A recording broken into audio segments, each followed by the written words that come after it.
আমি তো বলি এই নুরুল হক নূর শহর দলের সকল নেতা কর্মী মুফতি আমির হামজার জুতা বহন করার যোগ্যতাও রাখে না। তুমি যখন তেলবাজি করতা ওই সময় মুফতি আমির হামজার 32 মাস জেলখানায়, ঠিক না বলেন?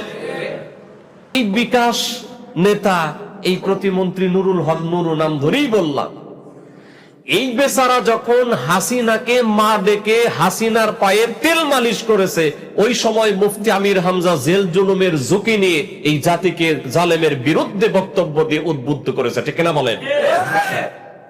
আর মিয়া কথা বলো যে উন্মাদ আমির হামজা। এই নুরুল হক নূর বলে নাই যে 32 যারা ভেঙেছে তাদেরকে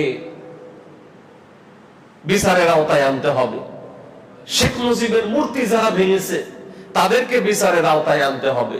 এখনো তো সাংবাদিক ইলিয়াস হোসাইন প্রতিবেদন যেটা করেছে এখানে বলেছে যে সকল আওয়ামী লীগের নেতা কর্মীরা এখন ওর দলে ভিড়ছে।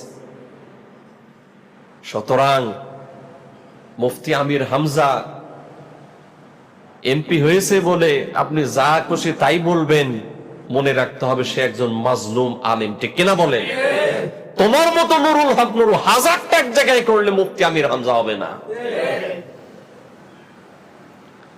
আর আমরা যে যে ঘরানার আলেমই হোক, মুফতি আমির হামজার যে শাব্দিক বিশ্লেষণ তাফসিরের যোগ্যতা এরকম আলেম খুব কম। কিন্তু নির্যাতন এত বেশি তাকে করা হয়েছে, যারা জেলখানায় থেকেছে তারা ভালো করে জানে। ও তো মাঝে মাঝে যে 2-4টা গুতাঘাতি খাইছে, এটা এখন লবিং টবিং কইরা কিনা সেটাও আল্লাহ ভালো জানে।